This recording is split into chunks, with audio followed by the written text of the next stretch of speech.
Hi friends, welcome to a new class. Ghatna Chakra polity में आपका फिर से स्वागत है। आज हम करेंगे, आज का नेक्स्ट टॉपिक है हमारा अनुसूचियाँ। लेकिन उससे पहले अगर आप चैनल पर नए हैं तो प्लीज़ चैनल को सब्सक्राइब जरूर कर लीजिएगा। वीडियो अच्छी लगे तो शेयर जरूर करिएगा। और चलिए स्टार्ट करते हैं। भारत के मूल संविधान में 8 अनुसूचियाँ थी। बहुत छोटा सा टॉपिक है, बहुत जल्दी तैयार हो जाएगा। सिर्फ आप एक बार ध्यान से इसको टेक्स्ट को पढ़ लीजिए, MCQ सॉल्व कर लीजिए, एक क्वेश्चन आपका 100% फिक्स हो जाएगा। ठीक है। और मैं गारंटी देता हूँ कि आप अगर प्रीलिम्स तक हमारे साथ बने रहते हैं तो आपको प्रीलिम्स में कोई दिक्कत नहीं आने वाली है। ठीक है। तो भारत के मूल संविधान में 8 अनुसूचियाँ थीं। वर्तमान में 12 अनुसूचियाँ हैं। अब एक एक अनुसूची में हम देखेंगे क्या है। तो पहली अनुसूची में है राज्य एवं संघ राज्य क्षेत्र। ठीक है। दूसरी अनुसूची में है भारतीय संघ के पदाधिकारियों को मिलने वाले वेतन, भत्ते तथा पेंशन आदि का उल्लेख है। ये दूसरी अनुसूची में है। तीसरी अनुसूची में क्या है कि भारतीय संघ के कुछ पदाधिकारियों के शपथ और प्रतिज्ञान का प्रारूप है। ठीक है। दूसरे में क्या है, वेतन, भत्ते और पेंशन संघ के पदाधिकारियों का। और तीसरी में क्या है, संघ के पदाधिकारियों का शपथ और प्रतिज्ञान। चौथी अनुसूची की बात करें अगर, तो भारत के राज्यों तथा संघ राज्य क्षेत्रों के राज्यसभा के प्रतिनिधित्व का विवरण है। ये चौथी अनुसूची में कहा गया है।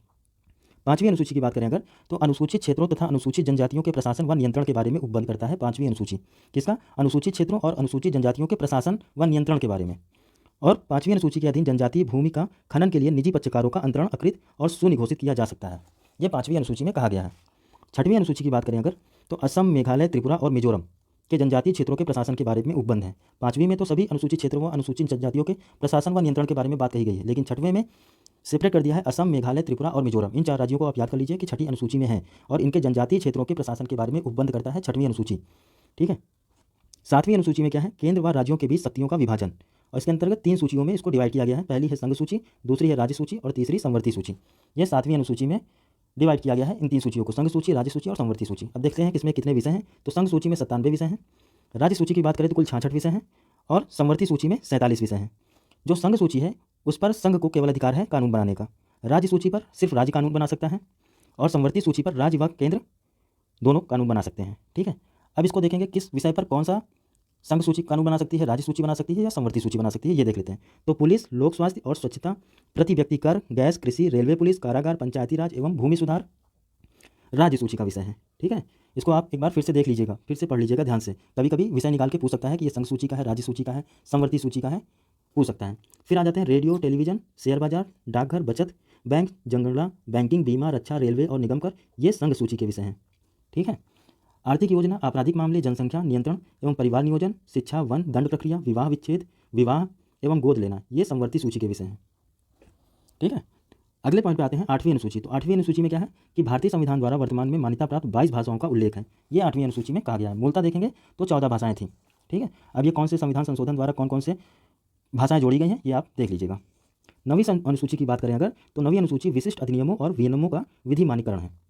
ठीक। और प्रथम संविधान संशोधन 1951 के द्वारा संविधान में 9वीं सूची को शामिल किया गया था, क्योंकि स्टार्टिंग में तो 8 ही अनुसूचियाँ थी, लेकिन 9वीं अनुसूची कब जोड़ी गई, तो प्रथम संविधान संशोधन 1951 के द्वारा।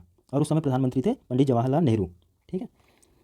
वर्तमान में इस अनुसूची में लगभग 282 अधिनियम हैं। इसको छोड़ते हैं। 10वीं अनुसूची की अगर बात करें तो दल बदल परिवर्तन के आधार पर निरर्हता के बारे में उपबंध करता है। ठीक है। और ये किया गया था 52वें संविधान संशोधन 1985 के द्वारा। ठीक है।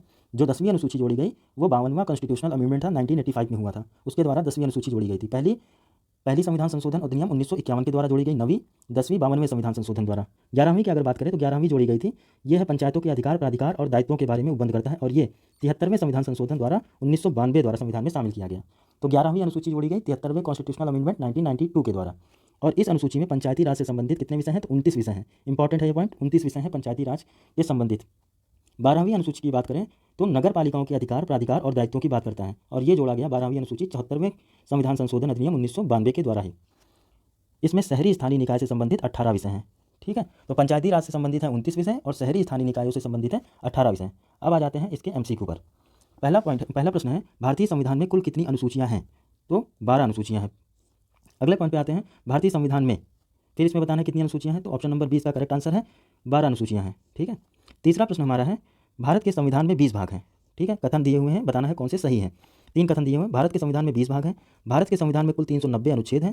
भारत के संविधान में 9वीं, 10वीं, 11वीं और 12वीं अनुसूचियों को संविधान संशोधन अधिनियम के द्वारा जोड़ा गया। तो इसमें कौन सा स्टेटमेंट सही है ये हमको बताना है। तो इसमें केवल तीसरा सही है। इसके अलावा भारतीय संविधान में कुल 22 भाग हैं। भारतीय संविधान में कुल 395 अनुच्छेद हैं।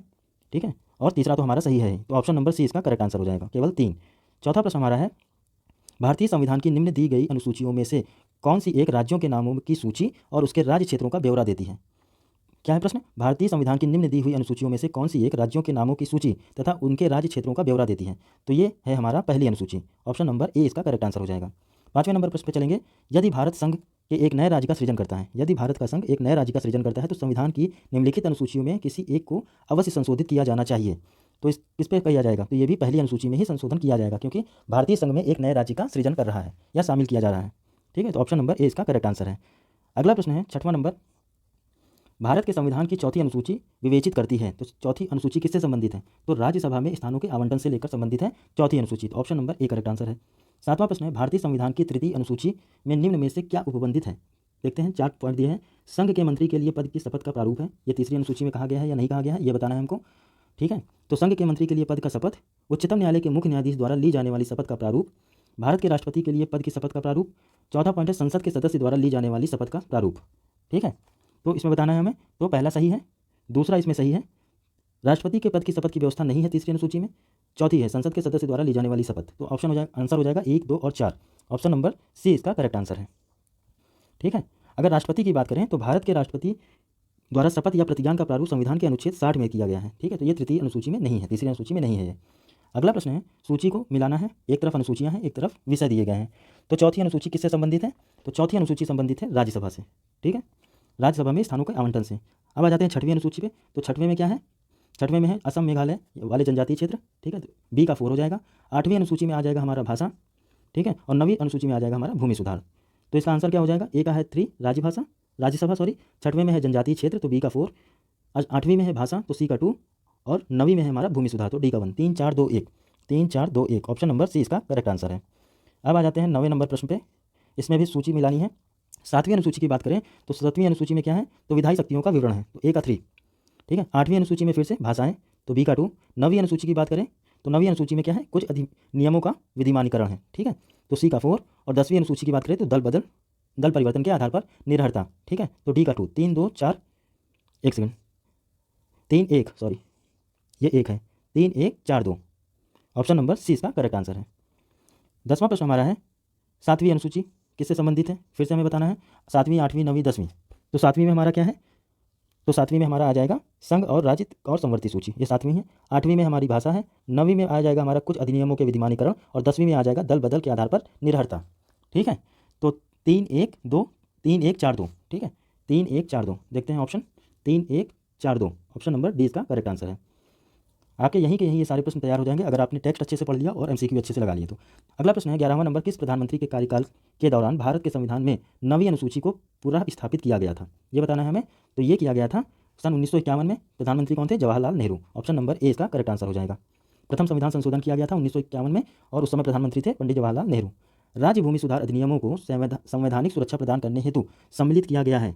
तो किसको सम्मिलित किया गया है? तो ये किया गया है 9वीं अनुसूची को। ऑप्शन नंबर बी इसका करेक्ट आंसर हो जाएगा। आते हैं 13वें नंबर प्रश्न पे। विचार करना है कथनों पर और बताना है कि इनमें से कौन सा सही है। ठीक है, भारत की संसद किसी कानून विशेष को भारत के संविधान की 9वीं अनुसूची में डाल सकती है।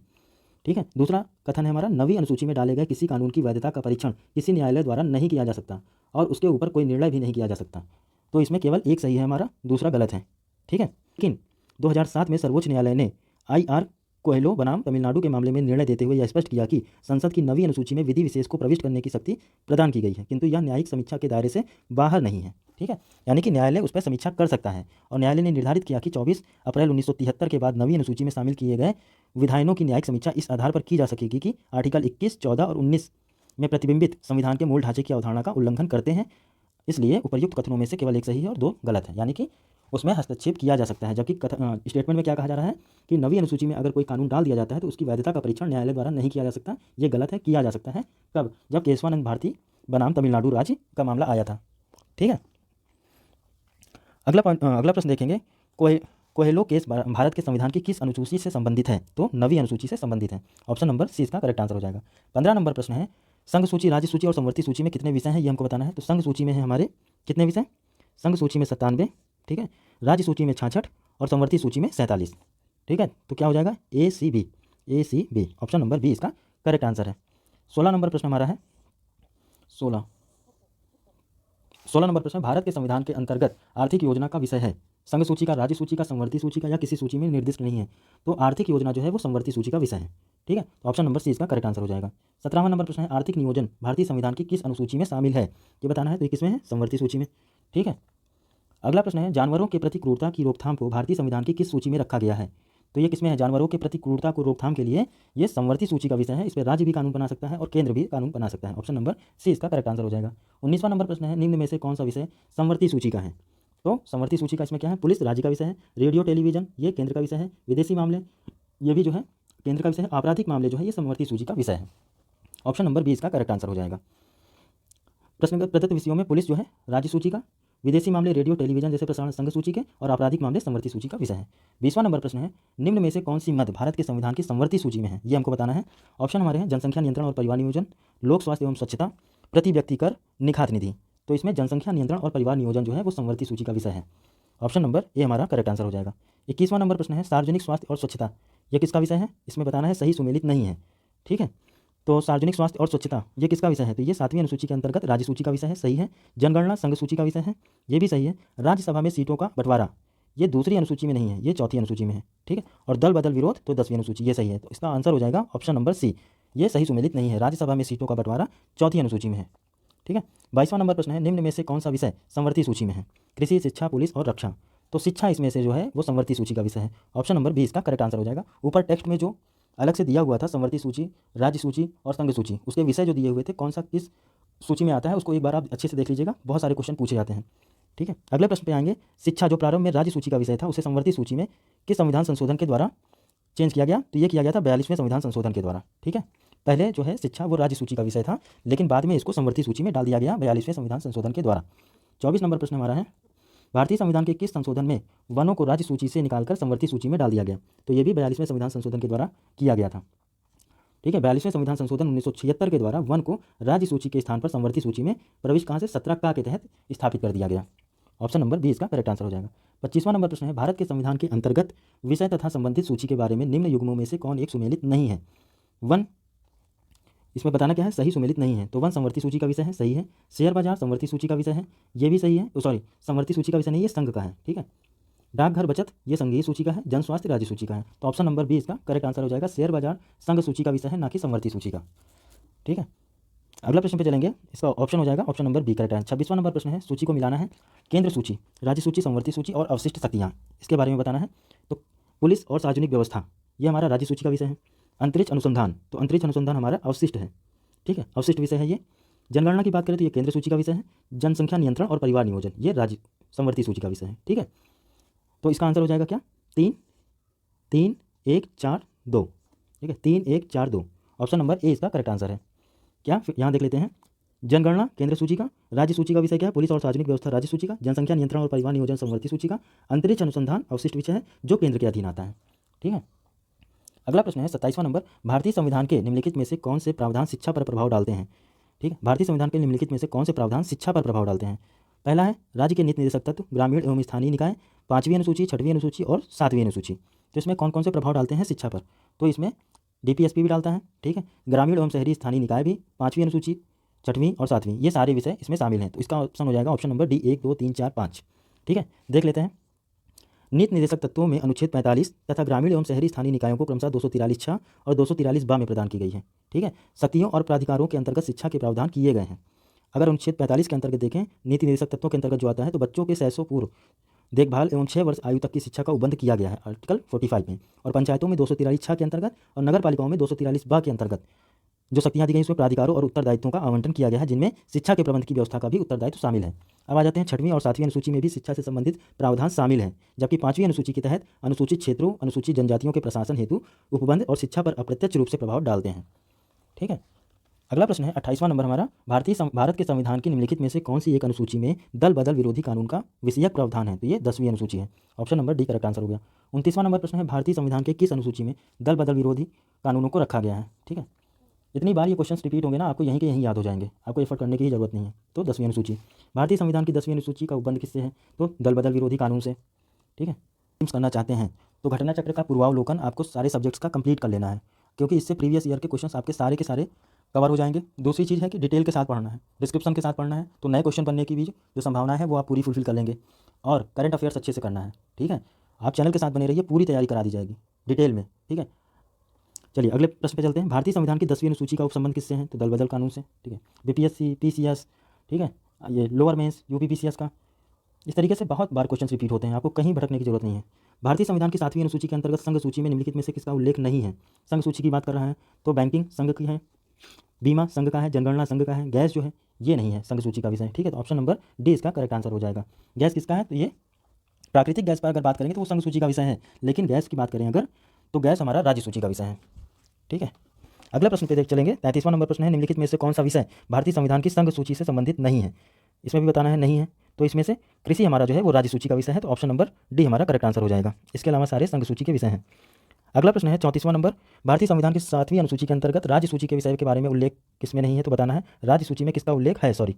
ठीक है, तो शिक्षा, विद्युत, वन और रेलवे पुलिस, तो इसमें से रेलवे पुलिस जो है ये राज्य सूची का विषय है। इसके अलावा बाकी सारे जो है, शिक्षा हमारी संवर्ती सूची का हो गया, ठीक है, वन हमारे जो है संवर्ती सूची का हो गया, रेलवे संघ सूची का विषय हो गया, लेकिन रेलवे पुलिस जो है वो राज्य सूची का विषय हो गया। ठीक, ये ध्यान रखिएगा। देख लेते हैं शिक्षा, विद्युत, ये जो है शिक्षा, विद्युत और वन ये संवर्ती सूची है। ठीक, जबकि रेलवे पुलिस राज्य सूची का और रेलवे सिर्फ रेलवे जो है वो संघ सूची का विषय है। ठीक, अगर इसमें बात करें जबकि विद्युत के उपभोग या विक्रय कर पर जो कर लगाए जाते हैं वो राज्य सूची का विषय है, ध्यान रखिएगा। 35वां नंबर प्रश्न है, निम्न में से कौन राज्य सूची में है? रेलवे पुलिस, जनगणना, निगम कर, आर्थिक एवं सामाजिक नियोजन, तो रेलवे पुलिस जो है वो राज्य सूची का विषय है। Option number A correct answer हो जाएगा। पंचायती राज विषय के निम्नलिखित में से किस सूची में सम्मिलित है? तो पंचायती राज किससे सम्मिलित है? राज्य सूची में। ऑप्शन नंबर बी इसका करेक्ट आंसर हो जाएगा। 37वां नंबर प्रश्न है, निम्नलिखित में से कौन सा विषय भारतीय संविधान की 7वीं अनुसूची की सूची 3 में संवर्ती सूची में शामिल है? बताना है ये हमको, क्या पूछा है? भारतीय संविधान की 7वीं अनुसूची की सूची 3 संवर्ती सूची में शामिल है। दंड प्रक्रिया, पुलिस, कारागार, लोक व्यवस्था, तो दंड प्रक्रिया जो है वो 7वीं अनुसूची की सूची 3 में शामिल है। ऑप्शन नंबर ए इसका करेक्ट आंसर हो जाएगा। 38 नंबर प्रश्न पे चलेंगे। 38वां नंबर प्रश्न है, सुमेलित करना है, विवाह विच्छेद, गोद लेना संविधान की 7वीं सूची में निम्नलिखित किसके अंतर्गत शामिल किए गए हैं? ये बताना है हमको। तो देखिए, विवाह, विवाह विच्छेद और गोद लेना संविधान की 7वीं अनुसूची के तहत सूची 3 संवर्ती सूची के सम्मिलित किए गए हैं। तो इसका आंसर क्या हो गया? विवाह, विवाह विच्छेद, गोद लेना ये 7वीं अनुसूची के सूची 3 में शामिल है, यानी कि संवर्ती सूची में शामिल है। ऑप्शन नंबर सी इसका करेक्ट आंसर हो जाएगा। 39वां नंबर प्रश्न है, भारतीय संविधान की 7वीं अनुसूची की किस सूची एवं प्रविष्टि का संबंध राज्य के विधानमंडल के निर्वाचन से है? ठीक है, तो ये बताना है हमको। तो इसमें 2 ऑप्शन है। ठीक है, ऑप्शन नंबर ए सूची 1 प्रविष्टि 72 और ऑप्शन नंबर सी सूची 2 प्रविष्टि 37, ये दोनों आंसर सही हैं। ठीक है, इस क्वेश्चन को एलिमिनेट कर देते हैं। ठीक है, आयोग ने भी कर ही दिया होगा एलिमिनेट। भारतीय संविधान की 7वीं अनुसूची की सूची 1 जो संघ सूची की प्रविष्टि 72 की बात करें अगर, तो संसद के लिए, राज्य विधानमंडलों के लिए तथा राष्ट्रपति और उपराष्ट्रपति के पदों के लिए निर्वाचन और निर्वाचन आयोग, तथा सूची 2 की बात करें जो राज्य सूची है तो इसमें प्रविष्टि 37 में संसद द्वारा बनाई गई किसी विधि के उपबंध के अधीन रहते हुए राज्य के विधानमंडल के लिए निर्वाचन का संबंध राज्य के विधानमंडल के निर्वाचन से है। ठीक है, तो दोनों इसके आंसर सही होंगे। 40वां नंबर प्रश्न है, सरकारों द्वारा शुल्क एवं कर लगाने का अधिकार संविधान की किस अनुसूची में उल्लिखित है? तो ये भी 7वीं अनुसूची में है। ठीक है, भूमि सुधार के विषयों के अंतर्गत ये किसका विषय है? भूमि सुधार, तो ये राज्य सूची का विषय है। ऑप्शन नंबर सी इसका करेक्ट आंसर हो जाएगा। अगला प्रश्न है 42वां नंबर, भारत के संविधान की किस अनुसूची के अधीन जनजातीय भूमि का खनन के लिए निजी पक्षकारों का अंतरण अकृत और शून्य घोषित किया जा सकता है? तो हमने इसमें किसमें देखा था? 5वीं अनुसूची में देखा था। ठीक है, क्या जनजातीय भूमि का खनन के लिए निजी पक्षकारों के अंतरण अकृत और शून्य घोषित किया जा सकता है, ये कहा गया है 5वीं अनुसूची में। ऑप्शन नंबर बी इसका करेक्ट आंसर है। 43 नंबर प्रश्न है, भारत के संविधान की किस अनुसूची में विभिन्न राज्यों में अनुसूचित क्षेत्रों के प्रशासन और नियंत्रण के बारे में विशेष उपबंध करता है? तो ये भी 5वीं अनुसूची ही करती है। 44 नंबर प्रश्न हमारा है, भारत के संविधान में 5वीं अनुसूची और 6वीं अनुसूची के उपबंध निम्नलिखित में से किस लिए किए गए हैं? तो अनुसूचित जनजातियों के हितों के संरक्षण के लिए, राज्यों के बीच सीमाओं का निर्धारण करने के लिए, पंचायतों की शक्ति, प्राधिकारों और उत्तरदायित्वों के लिए, या सभी सीमावर्ती राज्यों के हितों के संरक्षण के लिए? तो 5वीं और 6वीं अनुसूची में हमने क्या देखा था? अनुसूचित जनजातियों के हितों के संरक्षण के लिए। ठीक है, ऑप्शन नंबर ए इसका करेक्ट आंसर हो जाएगा। 45 नंबर प्रश्न है, संविधान की किस अनुसूची में संविधान की अनुसूची 6 इनमें से किस राज्य में लागू नहीं होती? ठीक है, तो हमने बताया उसको ऐसे याद रखिए, अमे तमी। ठीक है, असम, मेघालय, त्रिपुरा, मिजोरम। असम है, मेघालय है, त्रिपुरा है, यहाँ पर मिजोरम होना चाहिए ना कि मणिपुर। ठीक है, तो ऑप्शन नंबर डी हमारा करेक्ट आंसर हो जाएगा, मणिपुर नहीं है इसमें। 46वां नंबर प्रश्न हमारा है, भारतीय संविधान की 6वीं अनुसूची निम्नलिखित में से किन राज्यों में जनजातीय क्षेत्रों के प्रशासन से संबंधित है? ठीक है, तो आप ये ट्रिक हमेशा याद रखिएगा, अमे तमी वाला, अमे तमी, असम, मेघालय, त्रिपुरा, मिजोरम। ठीक है, तो प्रश्न पे आ जाते हैं।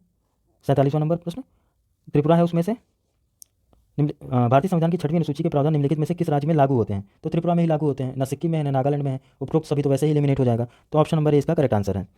48वां नंबर प्रश्न हमारा है, संविधान की 11वीं अनुसूची निम्नलिखित में से किससे संबंधित है? तो ये पंचायती राज से संबंधित है 11वीं अनुसूची। ठीक है, ऑप्शन नंबर बी इसका करेक्ट आंसर है। 49वां नंबर प्रश्न है, भारत के संविधान की 11वीं अनुसूची में कितने विषय हैं? लास्ट पॉइंट ही हमने देखा था, कितने विषय? 29 विषय हैं। ठीक है, इस प्रकार हमारी ये टॉपिक खत्म होता है। अगला टॉपिक हमारा उद्देशिका। पंडित जवाहरलाल नेहरू द्वारा संविधान सभा में 13 दिसंबर 1946 को उद्देश्य प्रस्ताव प्रस्तुत किया गया था। कब? 13 दिसंबर 1946 को। 22 जनवरी 1947 को उद्देश्य प्रस्ताव को संविधान सभा द्वारा अंगीकृत किया गया। 22 जनवरी 1947 को। एक एक पॉइंट इंपॉर्टेंट है क्योंकि इसी से क्वेश्चन बने हुए हैं और ये क्वेश्चन वो हैं जो रिपीट होते रहते हैं बार बार परीक्षा में, और आए हुए परीक्षा में क्वेश्चन है तो इंपॉर्टेंट हो जाता है। ठीक है, उद्देश्य प्रस्ताव को ही परिवर्तित करके संविधान की प्रस्तावना यानी कि उद्देशिका बनाई गई। 42वें संविधान संशोधन अधिनियम 1976 द्वारा उद्देशिका में समाजवादी, पंथनिरपेक्ष और अखंडता शब्द जोड़े गए। ठीक है, अब ये प्रश्न तो इतनी बार आया परीक्षा में कि पूछिए मत। आप जब एमसीक्यू सॉल्व करेंगे तब आप इसको देखिएगा क्या कि 42वें संविधान संशोधन अधिनियम 1976 के द्वारा उद्देशिका में कौन से शब्द जोड़े गए। ठीक है, तो समाजवादी, पंथनिरपेक्ष और अखंडता, ये 3 शब्द जोड़े गए। तो भारतीय संविधान की उद्देशिका ने भारत को संपूर्ण प्रभुत्व संपन्न, समाजवादी, पंथनिरपेक्ष, लोकतंत्रात्मक गणराज्य के रूप में घोषित किया। संविधान की उद्देशिका अपने नागरिकों को 3 प्रकार के न्याय, कौन कौन से? सामाजिक, आर्थिक और राजनैतिक, ये 3 प्रकार के न्यायों को सुनिश्चित करता है। उद्देशिका संविधान के विधिक निर्वचन में सहायक है। सर अल्लादी कृष्णास्वामी अय्यर के अनुसार उद्देशिका हमारे स्वप्नों और विचारों का प्रतिनिधित्व करती है। यह कोटेशन है।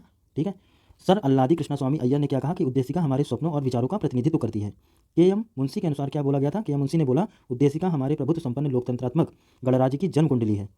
प्रस्तावना को संविधान का भाग, ये केशवानंद भारती बनाम केरल राज्य 1973 बाद में स्वीकार किया गया कि उद्देशिका जो है वो संविधान का भाग है।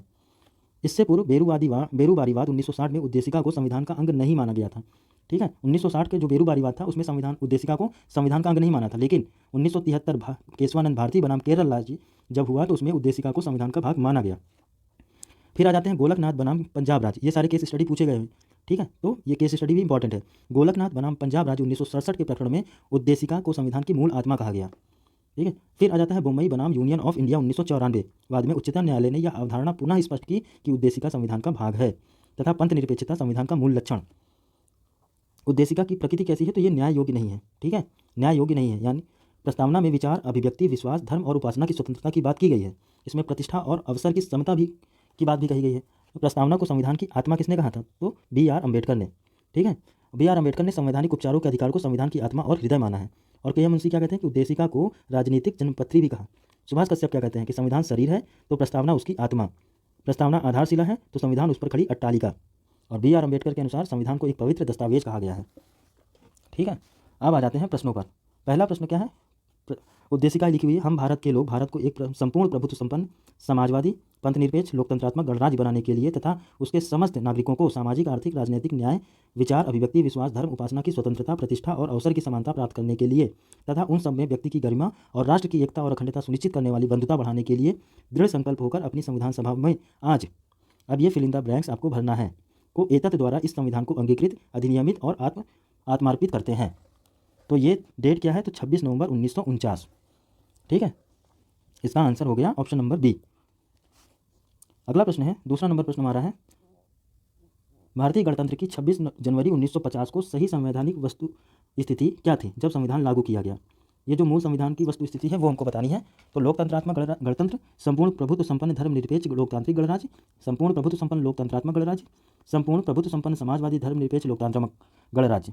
तो वस्तु स्थिति क्या थी 26 जनवरी 1950 को? तो संपूर्ण प्रभुत्व संपन्न लोकतंत्रात्मक गणराज्य। ऑप्शन नंबर सी इसका करेक्ट आंसर हो जाएगा। तीसरा प्रश्न है, 26 जनवरी 1950 को भारत की वास्तविक संवैधानिक स्थिति क्या थी? ठीक है, और ये तो लेटेस्ट में है, IAS 2021 में ही ये प्रश्न पूछा गया। इससे पहले यूपी PCS 2009, यूपी लोअर 2008 यहाँ भी पूछा जा चुका है। तो क्या हो जाएगा इसका आंसर? ऑप्शन नंबर बी, संपूर्ण प्रभुत्व संपन्न लोकतंत्रात्मक गणराज्य। Option number B correct answer हो जाएगा। अगला प्रश्न है, भारत के संविधान के निर्माताओं का मत निम्नलिखित में से किस में प्रतिबिंबित होता है? तो किससे प्रतिबिंबित होता है? तो उद्देशिका से। Option number A correct answer हो जाएगा। पांचवा प्रश्न है, भारत के संविधान की प्रस्तावना में कितने प्रकार की न्याय, स्वतंत्रता, समानता और भ्रातृत्व का उसी क्रम में उल्लेख किया गया है? ठीक है, कितने प्रकार का न्याय, कितने प्रकार की स्वतंत्रता, कितने प्रकार की समानता और कितने प्रकार के भ्रातृत्व का किया गया है? तो हमने संविधान की प्रस्तावना में 3 प्रकार के न्याय, ठीक है, 3 प्रकार के न्याय, 5 प्रकार की स्वतंत्रता, 2 प्रकार की समानता और 1 प्रकार का भ्रातृत्व, ये उल्लेख किया गया। तो 3, 5, 2, 1, option number A he correct answer है। ठीक है, अच्छा क्वेश्चन है। भारत की संविधान की प्रस्तावना में 3 प्रकार के न्यायों की बात की गई है, 5 प्रकार की स्वतंत्रता और 2 प्रकार की समानता और 1 प्रकार का भ्रातृत्व का उल्लेख है। अगला प्रश्न है, भारतीय संविधान की प्रस्तावना के सिलसिले में निम्नलिखित में से कौन सा क्रम सही है? क्रम बताना है हमको 6वें नंबर प्रश्न में। तो गणतंत्र, जनवादी, धर्मनिरपेक्ष, समाजवादी, सार्वभौम, तो ये गलत हो जाता है। सार्वभौम, सत्ता संपन्न, समाजवादी, पंथ निरपेक्ष, ये भी गलत है। सार्वभौम सत्ता संपन्न जनवादी धर्मनिरपेक्ष, ये भी गलत है। सार्वभौम सत्ता संपन्न समाजवादी पंथ निरपेक्ष, ये भी गलत है। ठीक है क्या? सार्वभौम सत्ता संपन्न समाजवादी पंथ निरपेक्ष लोकतंत्रात्मक गणतंत्र। ठीक है, तो इसमें से कोई भी आंसर करेक्ट नहीं है। सही क्रम क्या है? सार्वभौम सत्ता संपन्न समाजवादी पंथ निरपेक्ष लोकतंत्रात्मक गणतंत्र, ये हमारा सही क्रम है। 7वां नंबर प्रश्न है, भारतीय संविधान की प्रस्तावना में भारत को किस रूप में घोषित किया गया है? तो ये किया गया है एक सार्वभौम समाजवादी धर्मनिरपेक्ष प्रजातांत्रिक गणतंत्र। ऑप्शन नंबर सी इसका करेक्ट आंसर है। 8वां नंबर प्रश्न पे आएंगे। 8वां नंबर प्रश्न है, निम्नलिखित शब्दों पर विचार करना है कि सही विचारानुसार क्रम लगाना है। तो समाजवादी, प्रजातांत्रिक, सार्वभौमिक, धर्मनिरपेक्ष, ये क्रम है। तो सबसे पहले आता है हमारा सार्वभौमिक। ठीक है, सबसे पहले आता है सार्वभौमिक, फिर समाजवादी, फिर धर्मनिरपेक्ष और फिर प्रजातांत्रिक। यानी कि सबसे पहले आएगा CADB। ऑप्शन नंबर ए हमारा करेक्ट आंसर हो जाएगा। 9वां नंबर प्रश्न है, भारतीय संविधान की प्रस्तावना में समाजवादी शब्द किस संशोधन के तहत जोड़ा गया? तो ये जोड़ा गया 42वें संविधान संशोधन के द्वारा। अगला प्रश्न है, निम्नलिखित में से कौन सा 42वें संविधान संशोधन के माध्यम से भारत के संविधान की प्रस्तावना में जोड़ा गया? ये बताना है कौन सा शब्द जोड़ा गया था। तो समाजवाद और पंथ निरपेक्ष, ऑप्शन नंबर सी इसका करेक्ट आंसर हो जाएगा। भारतीय संविधान में प्रस्तावना में धर्मनिरपेक्ष और समाजवादी शब्द किस संविधान संशोधन द्वारा जोड़ा गया? तो 42वें संविधान संशोधन के द्वारा। ठीक है, अगला प्रश्न है, निम्नलिखित में से कौन भारत को धर्मनिरपेक्ष राज्य वर्णित करता है? तो संविधान की प्रस्तावना करती है। ठीक है, ऑप्शन नंबर बी इसका करेक्ट आंसर है। 13 नंबर प्रश्न है, निम्नलिखित शब्दों में से कौन सा शब्द सन 1975 में भारतीय संविधान की प्रस्तावना में सम्मिलित नहीं था? तो बंधुत्व था, संप्रभु था, समानता था, अखंडता उसमें नहीं था। ठीक है, अखंडता हमारा 42वें संविधान संशोधन 1976 के द्वारा जोड़ा गया। ठीक है, समाजवादी, पंथ निरपेक्ष और अखंडता, ये 3 शब्द जो है 42वें संविधान संशोधन 1976 के द्वारा जोड़े गए थे। तो और 75 की बात कर रहे हैं तो उसमें अखंडता शब्द नहीं था। ठीक है, ऑप्शन नंबर डी इसका करेक्ट आंसर हो जाएगा। 14 नंबर प्रश्न पे आते हैं, निम्नलिखित शब्दों में कौन से शब्द 42वें संविधान संशोधन द्वारा प्रस्तावना में जोड़े गए? ठीक है, ये बताना है। तो समाजवाद ये जोड़ा गया, ग्राम स्वराज नहीं था, पंथ निरपेक्षता, संपूर्ण प्रभुत्व संपन्न नहीं जोड़ा गया। तो 42वें संविधान संशोधन द्वारा 1 और 3 यानी समाजवाद और पंथ निरपेक्ष शब्द जोड़ा गया। ऑप्शन नंबर बी इसका करेक्ट आंसर हो जाएगा। 15 नंबर प्रश्न है, संविधान की उद्देशिका के संबंध में निम्न कथनों पर विचार करिए और दिए गए कोड की सहायता से बताइए कि इनमें से कौन सा सही है। तो पंडित नेहरू द्वारा प्रस्तुत ऑब्जेक्टिव प्रस्ताव यानी अंततोगत्वा उद्देशिका बना। स्टेटमेंट बताना है इनमें से कौन सही है। ठीक है, इनमें से कौन सही है? तो पंडित नेहरू द्वारा प्रस्तुत ऑब्जेक्टिव प्रस्ताव अंततोगत्वा उद्देशिका बना सही है। इसकी प्रकृति न्याय योग्य नहीं है, तो ये भी सही है। इसका संशोधन नहीं किया जा सकता। ठीक है, तो ये गलत है। संविधान के विशिष्ट प्रावधानों को यह ओवरराइट नहीं कर सकता, तो ये भी हमारा सही है। तो 1 सही है, 2 सही है, 4 सही है, 1 2 4 सही है। तो ऑप्शन नंबर बी इसका करेक्ट आंसर हो जाएगा। बढ़ते अगले प्रश्न की तरफ। 16वां नंबर प्रश्न है, संविधान की प्रस्तावना का विधिक स्वरूप क्या है? यह लागू किया जा सकता है या लागू नहीं किया जा सकता? विशेष परिस्थितियों में लागू किया जा सकता है या कोई नहीं? तो इसका करेक्ट आंसर हो जाएगा यह लागू नहीं किया जा सकता। विधिक स्वरूप क्या है? तो यह लागू नहीं किया जा सकता। ऑप्शन नंबर बी इसका करेक्ट आंसर है। ठीक है, 17वां नंबर प्रश्न है, भारतीय संविधान की उद्देशिका में संशोधन किया गया था। ठीक है, तो किसके द्वारा किया गया? कौन से संविधान संशोधन के द्वारा? तो 42वें कॉन्स्टिट्यूशनल अमेंडमेंट के द्वारा। ऑप्शन नंबर सी इसका करेक्ट आंसर है। 18 नंबर प्रश्न है, समाजवादी शब्द उद्देशिका में कब जोड़ा गया? तो 42वें संविधान संशोधन के द्वारा। Option number A correct answer हो जाएगा। 19वां नंबर प्रश्न है, भारतीय संविधान की प्रस्तावना में समाजवादी शब्द किस संविधान संशोधन के द्वारा लाया गया? तो 42वां संविधान संशोधन। ठीक है, 26 नवंबर 1949 को अंगीकृत भारतीय संविधान की प्रस्तावना में कौन से शब्द सम्मिलित नहीं थे? तो नहीं थे, ये हमको बताना है। तो समाजवादी नहीं था, पंथ निरपेक्ष नहीं था, ठीक है, अखंडता नहीं था, ये तीनों शब्द नहीं थे। तो 1 2 3 ऑप्शन नंबर ए इसका करेक्ट आंसर हो जाएगा। 21वां नंबर प्रश्न है, भारतीय संविधान की प्रस्तावना में पंथ निरपेक्ष शब्द कब जोड़ा गया? तो ये 42वें संविधान संशोधन के द्वारा। 2010, 1991, 2013, उससे पहले न जाने कितनी बार। ठीक है, तो बहुत इंपॉर्टेंट है। इसका आंसर हो गया था हमारा ऑप्शन नंबर बी। अगला प्रश्न है, भारत के संविधान के कुछ आमुख का लक्ष्य उसके सभी नागरिकों के लिए सुनिश्चित करना है। तो क्या है इसका लक्ष्य? समाज एवं आर्थिक न्याय, विचार और अभिव्यक्ति की स्वतंत्रता, अवसर की समानता और व्यक्ति की प्रतिष्ठा। तो ये चारों उसका लक्ष्य सुनिश्चित करते हैं नागरिकों के। ठीक है, तो सभी चारों इसके आंसर हो जाएगा। ऑप्शन नंबर डी इसका करेक्ट आंसर है। बढ़ेंगे अगले प्रश्न पे। 23वां नंबर प्रश्न हमारा है, कथन और कारण। तो कथन क्या है? भारत एक संपूर्ण प्रभुत्व संपन्न समाजवादी धर्मनिरपेक्ष लोकतंत्रात्मक गणराज्य है। ठीक है, सही है। इसे 42वें संविधान संशोधन 1976 द्वारा संपूर्ण प्रभुत्व संपन्न लोकतंत्रात्मक गणराज्य के स्थान पर प्रतिस्थापित किया गया। तो कारण भी सही है और उसकी व्याख्या भी कर रहा है। तो ऑप्शन नंबर ए इसका करेक्ट आंसर हो जाएगा। 24 नंबर प्रश्न है, भारत में लौकिक सार्वभौमिकता है क्योंकि संविधान की प्रस्तावना आरंभ होती है। तो भारत की प्रस्तावना कहाँ से आरंभ होती है? हम भारत के लोग। ठीक है, ऑप्शन नंबर डी इसका करेक्ट आंसर हो जाएगा। अगला प्रश्न है 25वां नंबर, हम भारत के लोग, we the people of India शब्दों का प्रयोग भारतीय संविधान में कहाँ किया गया है? तो प्रस्तावना में किया गया है, उद्देशिका में। ठीक है, ऑप्शन नंबर डी इसका करेक्ट आंसर हो जाएगा। 26 नंबर प्रश्न है, सभी व्यक्ति पूर्णतः और समान रूप से मानव है, यह सिद्धांत जाना जाता है। तो ये जाना जाता है सार्वभौमिकता के लिए। ठीक है, ऑप्शन नंबर ए इसका करेक्ट आंसर है। 27वां नंबर प्रश्न है, भारत के संदर्भ में निम्न में से कौन धर्मनिरपेक्ष शब्द का सही भाव व्यक्त करता है? भारत में अनेक धर्म है, भारत को धार्मिक स्वतंत्रता प्राप्त है, धर्मानुपालन व्यक्ति की इच्छा पर निर्भर है, भारत के राज्य का अपना कोई धर्म नहीं है। यही आंसर हमारा सही है, क्योंकि भारत के राज्य का कोई अपना धर्म नहीं है। 28वां नंबर प्रश्न है, निम्नलिखित में से कौन सा शब्द भारतीय संविधान की प्रस्तावना में उल्लिखित नहीं है? संप्रभुता है, लोकतंत्रात्मक है, पंथनिरपेक्ष है, संघीय शब्द नहीं है। ऑप्शन नंबर डी इसका करेक्ट आंसर हो जाएगा। 29 नंबर प्रश्न है, निम्नलिखित में से कौन सा शब्द भारत के संविधान की उद्देशिका में नहीं है? उद्देशिका में नहीं है, समाजवादी, पंथनिरपेक्ष, प्रभुता संपन्न, लोक कल्याण। तो लोक कल्याण शब्द उसमें नहीं है उद्देशिका में। ऑप्शन नंबर डी इसका करेक्ट आंसर है। 30वें नंबर प्रश्न पे आते हैं, भारतीय संविधान की प्रस्तावना में निम्नलिखित में से किस स्वतंत्रता का वर्णन नहीं है? ये बताना है हमको। तो विचार की स्वतंत्रता है, विचार प्रकट करने की स्वतंत्रता ये भी है, विश्वास की स्वतंत्रता ये भी है, आर्थिक स्वतंत्रता का वर्णन नहीं है प्रस्तावना में। ठीक है, तो ऑप्शन नंबर डी इसका करेक्ट आंसर हो जाएगा। 31 नंबर प्रश्न, निम्नलिखित में से कौन भारतीय संविधान की प्रस्तावना में उल्लेखित नहीं है? सामाजिक न्याय है, आर्थिक न्याय भी है, राजनीतिक न्याय भी है, धार्मिक न्याय की बात नहीं की गई है प्रस्तावना में। तो ऑप्शन नंबर डी इसका करेक्ट आंसर हो जाएगा। संविधान की प्रस्तावना के बारे में कौन सा कथन सही है, ये हमको बताना है। समाजवादी धर्मनिरपेक्ष शब्द 1950 में लागू संविधान के अंग में नहीं था, तो यही हमारा सही है। ठीक है, क्योंकि ये 42वें संविधान संशोधन 1976 के द्वारा जोड़ा गया है। ऑप्शन नंबर ए हमारा करेक्ट आंसर हो जाएगा। 33वां नंबर प्रश्न है, भारतीय संविधान का कौन सा भाग संविधान की आत्मा कहलाता है? तो उद्देशिका हमारा संविधान की आत्मा कहलाता है। ऑप्शन नंबर सी इसका करेक्ट आंसर है। 34वां नंबर प्रश्न है, निम्नलिखित में से किसने भारतीय संविधान की प्रस्तावना को हमारे संप्रभु प्रजातांत्रिक गणतंत्र की जन्म कुंडली कहा है? तो ये कहा है के.एम. मुंशी ने। ठीक है, ऑप्शन नंबर डी इसका करेक्ट आंसर हो जाएगा। संविधान को एक पवित्र दस्तावेज किसने कहा है? तो ये कहा है बी.आर. अम्बेडकर ने। ऑप्शन नंबर ए इसका करेक्ट आंसर है। ठीक है, 36वां नंबर प्रश्न है, किस वाद के फैसले में सर्वोच्च न्यायालय ने सर्वप्रथम घोषित किया कि उद्देशिका संविधान का हिस्सा नहीं है? ठीक है, जो केस स्टडी पढ़ी थी हमने लास्ट में, उससे भी क्वेश्चंस लगातार बन रहे हैं, कोटेशन से बन रहे हैं, बाकी कॉन्स्टिट्यूशनल अमेंडमेंट से बन रहे हैं, हमारी प्रस्तावना से बन रहे हैं। तो अगर आपने टेक्स्ट पढ़ लिया तो आपके सारे क्वेश्चन यहीं से सॉल्व हो जाने हैं। इसलिए टेक्स्ट स्टार्टिंग का टेक्स्ट ज़्यादा नहीं, 1 पन्ने 1.5 पन्ने का होता है। वीडियो को पॉज करके स्क्रीनशॉट लेके जैसे भी आपकी इच्छा करे बुक से, जहाँ से मन करे आप वहाँ से पढ़ लीजिए, लेकिन MCQ जरूर लगा लीजिए। अगला प्रश्न क्या था, किस वाद के फैसले में सर्वोच्च न्यायालय ने सर्वप्रथम घोषित किया कि उद्देशिका संविधान का हिस्सा नहीं है? तो ये बेरूबारी वाद जो 1960 में हुआ था, उसमें कहा गया था कि सर्वोच्च न्यायालय ने सर्वप्रथम घोषित किया कि उद्देशिका जो है वो संविधान का अंग नहीं है। ऑप्शन नंबर ए इसका करेक्ट आंसर हो जाएगा। 37वां नंबर प्रश्न है, निम्नलिखित में से किस वाद में उच्चतम न्यायालय ने धारणा प्रस्तुत की कि उद्देशिका संविधान का भाग है? ठीक है, तो यूनियन बैंक ऑफ इंडिया बनाम कोहली, बनारसी दास बनाम स्टेट ऑफ यूपी। तीसरा ऑप्शन हमारा है बोमई बनाम यूनियन ऑफ इंडिया और मलक सिंह बनाम स्टेट ऑफ पंजाब। तो इसका करेक्ट आंसर क्या है? बोमई बनाम union of India. Option number C इसका करेक्ट आंसर है। 38वां नंबर प्रश्न है, निम्नलिखित विवादों में किसमें सर्वोच्च न्यायालय ने प्रस्तावना को भारतीय संविधान की मौलिक संरचना का भाग स्वीकार किया? तो यह किया था केशवानंद भारती बनाम केरल राज्य, जो 1973 के मामले में सर्वोच्च न्यायालय ने उद्देशिका को भारतीय संविधान की मौलिक संरचना का भाग स्वीकार किया था। ऑप्शन नंबर डी इसका करेक्ट आंसर हो जाएगा। 39वां नंबर प्रश्न है, भारतीय संविधान की प्रस्तावना में जिन आदर्शों और उद्देश्यों की रूपरेखा दी गई है उनकी व्याख्या की गई है? तो मूल अधिकारों के अध्याय में, राज्य के नीति निर्देशक सिद्धांतों के अध्याय में, मूल अधिकारों, राज्य के नीति सिद्धांत और मौलिक कर्तव्यों के अध्याय में, या संविधान के पाठ में कहीं नहीं है।